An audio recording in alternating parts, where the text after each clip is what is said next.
मेरे साथ जोर से बोले, बोलो भगवान परशुराम की।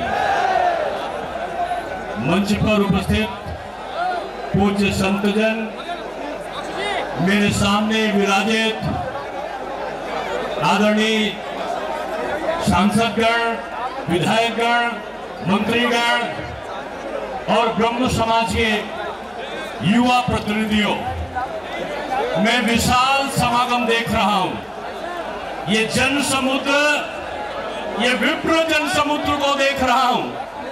मैं उत्तर प्रदेश से आया हूं और मैंने वास्तव में इतना बड़ा विप्र जो जन समुद्र है, इससे पहले कभी हम लोगों ने नहीं देखा।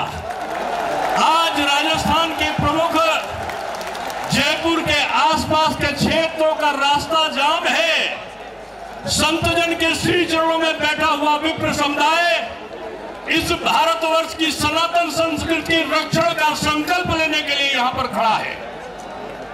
आज धर्म की रक्षा के लिए, अपने सम्मान के लिए और इस भारत समाज के विभिन्न वर्गों के समन्वय के लिए यहां पर यह विश्व समुदाय खड़ा हुआ है।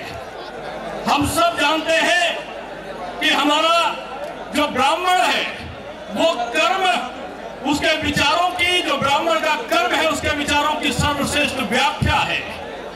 ब्राह्मण एक जाति नहीं है, ब्राह्मण एक संस्कार का नाम है। ब्राह्मण एक श्रेष्ठ जीवन जीने का वो प्रवाह है जो सबके मंगल की कामना करता है। ब्राह्मण खुद में भूखा रहता है, खुद में कष्ट में रहता है, लेकिन समाज के विभिन्न वर्गों के कल्याण की कामना करने वाला अगर कोई है तो वो ब्राह्मण है। ब्राह्मण अपने कर्म के कारण जाना जाता है, लेकिन एक विडंबना है, आज विभिन्न लोगों के प्रताड़ना का शिकार अगर कोई समाज बनता है तो सबसे पहले वो ब्राह्मण समाज बनता है।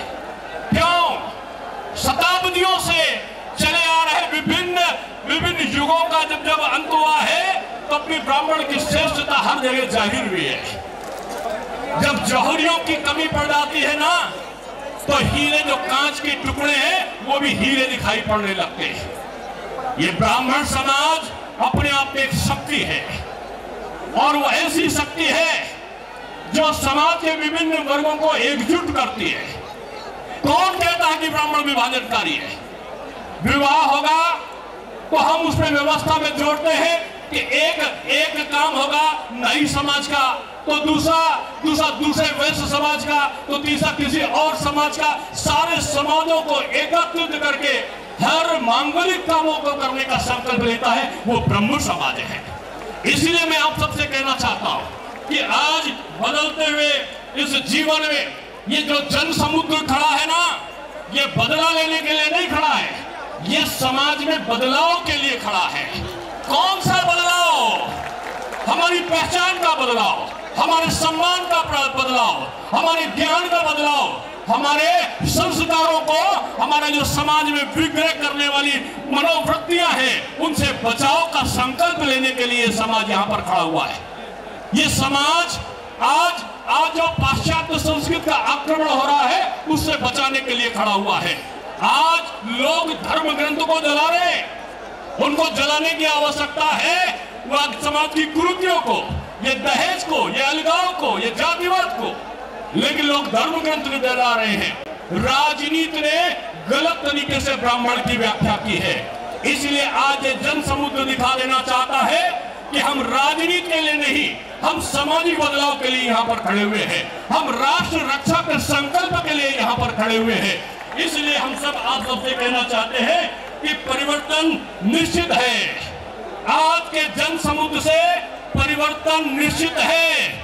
किसी का हृदय परिवर्तन होगा तो किसी का समय का परिवर्तन होगा, और ब्राह्मण समाज समय का परिवर्तन करना भी जानता है और हृदय का परिवर्तन भी करना जानता है। इसलिए हम सब लोग आज यहाँ पर एकत्रित हुए हैं। हमें शक्ति चाहिए, तो एक बात याद रखना ब्राह्मण देवता, हमें शक्ति चाहिए तो हमें तो ज्ञान हासिल करना होगा, और हमें सम्मान चाहिए तो चरित्र को अच्छा करना होगा। इसलिए हम सब लोग यहाँ पर आह्वान करने के लिए आए हैं कि आज एकजुटता का ये नारा पूरे देश में एक संदेश देने के लिए जाए कि ब्राह्मण एकजुट हो गया है। इसलिए मैं आखिर में अपने युवाओं से एक संकल्प करता हूं कि अभी फुटबॉल का विश्व कप समाप्त हुआ है। आपको गोल करने वाला खिलाड़ी बनना है, आपको गलतियों को निकालने वाला रेफरी बनने की जरूरत नहीं है। इसलिए गोल करो, एक हो, समन्वित हो, मिल जाओ और देश की शक्ति बनो। यही आपसे आह्वान है। साधुओं के, संतों के श्री चरणों में दोनों हाथ उठाओ और हाथ की जो उंगली है ये कानकुब्ज ब्राह्मण, ये सरयू पारी, ये गौड़, ये सनाड, ये भट्ट सब मिल जाओ और मिलके परशुराम जी का मुक्का बजरंगबली का घूसा बनके मेरे साथ एक बार जोर से बोलो भगवान परशुराम की, ब्राह्मण समाज की, ब्राह्मण समाज की, ब्राह्मण एकता की। बहुत बहुत धन्यवाद। बहुत बहुत धन्यवाद श्रीमान दिनेश जी। और हमारे इस कार्यक्रम में झारखंड, गुजरात सहित अनेक राज्यों से अध्यक्ष, अनेक मंत्री आप सब विराजमान हैं। और साथ ही मैं कहना चाहता हूं कि संघर्षों के साये में असली आजादी पलती है, इतिहास उधर मुड़ जाता है जिस ओर जवानी चलती है।